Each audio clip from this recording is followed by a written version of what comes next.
Mwamba breaks silence, why Mundubile's suspension is unconstitutional. Zambia political crisis. A senior opposition figure is suspended. And now, one of Zambia's most outspoken political voices has responded sharply. Ambassador Emmanuel Mwamba is condemning the suspension of Honorable Brian Mundubile, calling it dangerous, undemocratic, and politically motivated. Is this discipline or political silencing? And what does this mean for the future of the Patriotic Front? Good day, viewers. Welcome to another edition of InspirAfrica Official. I'm Nakash. Well, what a week it's been across the continent. From economic summits to political storms, Africa continues to write its own narrative. But today, we're diving deep into a constitutional crisis that's shaking the very foundations of Zambian democracy. Our lead story: a constitutional lawyer breaks his silence, and what he reveals could change everything. Picture this. The hallowed halls of Zambia's National Assembly, where the voices of the people echo through constitutional corridors. Now imagine those very halls becoming a battleground, not of ideas, but of constitutional violations. A suspension handed down. A member of parliament stripped of his voice.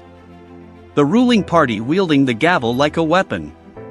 And through it all, one question burns brighter than any political fire: was justice served, or was the Constitution itself betrayed? What happens when the very body tasked with upholding the law becomes the one accused of breaking it? When does parliamentary privilege transform into parliamentary persecution? And who watches the watchmen when the guardians of democracy stand accused of dismantling the very principles they swore to protect? Brian Mundubile, opposition chief whip, vocal critic, thorn in the side of the establishment, suspended for 12 months. His crime? Words spoken in parliament. His punishment? Silence. But here's where the story takes a turn that should send shivers down the spine of every democratic nation. Constitutional lawyer John Mwamba has stepped forward, and his analysis is damning. He doesn't mince words. He doesn't hedge his legal bets. According to Mwamba, what happened to Mundubile wasn't just questionable, it was unconstitutional. A violation so fundamental that it strikes at the heart of parliamentary democracy itself. But why now? Why this suspension? Why this member of parliament? And most importantly, if Mwamba is right, if the Constitution was indeed trampled in the rush to silence a dissenting voice, what does this mean for Zambia's democracy? What precedent has been set? And who might be next? Factual foundation. The revelation came to light following weeks of mounting tension in Zambia's National Assembly, culminating in a decision that has now become the center of a constitutional firestorm. Let's establish the context. Brian Mundubile, serving as the opposition chief whip and member of parliament from Mwen's constituency, has long been a vocal critic of President Hakainde Hichilema's administration. His sharp tongue and willingness to challenge government positions have made him both a celebrated opposition figure and a frequent target of ruling United Party for National Development ire. The sequence of events began in late 2025 during heated parliamentary debates. Mundubile made statements on the floor of parliament that government MPs deemed offensive and unparliamentary. The ruling party moved swiftly, calling for disciplinary action. The Parliamentary Committee on Privileges, Absences and Support Services was convened to investigate the matter.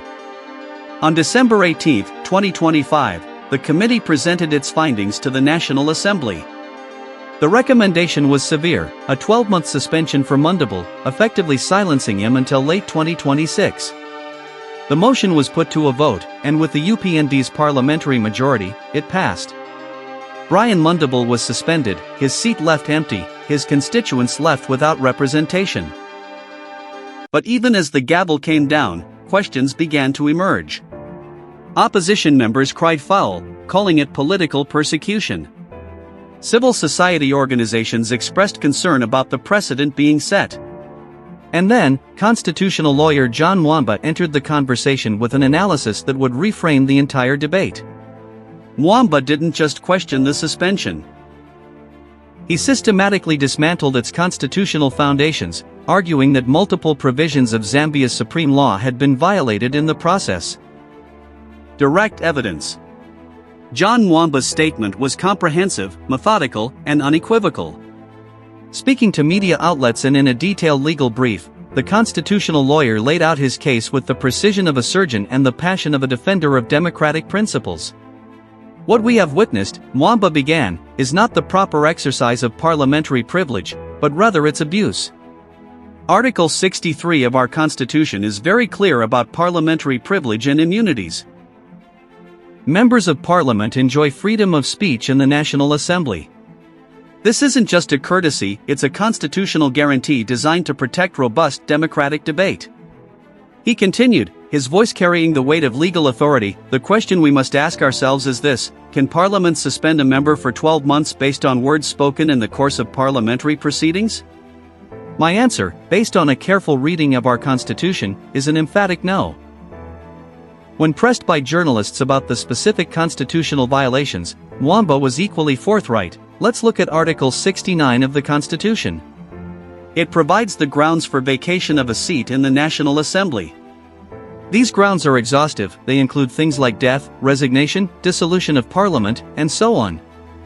Nowhere, and I mean nowhere, does it provide for suspension by fellow members as a ground for vacating or being barred from one's seat. But, Mr. Mwamba, one journalist interjected, doesn't Parliament have the power to regulate its own proceedings? Yes, it does, Mwamba acknowledged.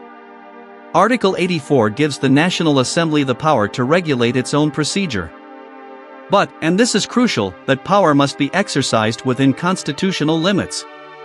You cannot use parliamentary procedure to violate substantive constitutional rights. The power to regulate procedure is not the power to suspend constitutional guarantees. He leaned forward, his intensity palpable. Think about what this means. If Parliament can simply vote to suspend any member for 12 months based on speech made in Parliament, then Article 63's guarantee of freedom of speech becomes meaningless. What's the point of constitutional protection if it can be overridden by a simple majority vote? Mwamba also addressed the procedural aspects. The standing orders of Parliament do provide for suspension, yes. But standing orders are subordinate legislation. They cannot, they must not, contradict the Constitution itself. Where there's a conflict between standing orders and the Constitution must prevail. This is basic constitutional law. When asked about potential remedies, the lawyer was clear: Mr. Mundubile has every right to challenge this suspension in court. In fact, I would argue he has an obligation to do so. Not just for himself, but for every future member of Parliament who might face similar treatment. The courts must be allowed to pronounce on whether this action was constitutional. So you're saying the entire suspension is null and void? Another reporter asked. I'm saying, Mwamba responded carefully, that it is unconstitutional and therefore legally invalid. The courts would be the final arbiter, but based on my reading of our Constitution, this suspension cannot stand. It violates the separation of powers, it undermines parliamentary privilege, and it sets a dangerous precedent for democratic governance in Zambia. Deeper analysis. Mwamba's legal analysis has ignited a broader conversation about the health of Zambia's democratic institutions and the balance of power within the National Assembly. Political analysts have weighed in from multiple perspectives. Dr. Sishiwa, a political historian, noted that the suspension reflects a troubling pattern. We're seeing the weaponization of parliamentary procedures to silence dissent. When the ruling party has a comfortable majority, the temptation to use that majority to stifle opposition voices becomes overwhelming. But democracy isn't just about majority rule, it's about protecting minority rights, including the right to dissent. From the ruling UPND's perspective, government spokesperson Cornelius Mwikwa defended the action. Mr. Mundubile crossed a line. Parliament has rules, and those rules exist to maintain order and decorum. The suspension was carried out through proper parliamentary procedure, voted on by the House, and is therefore legitimate. But this defense raises the very constitutional questions Mwamba highlighted. Can parliamentary procedure override constitutional guarantees? Legal scholars remain divided, though many lean toward Mwamba's interpretation. Professor Molela Margaret Munalula, another constitutional expert, added nuance to the debate. The Constitution protects parliamentary speech, but it's not an absolute protection.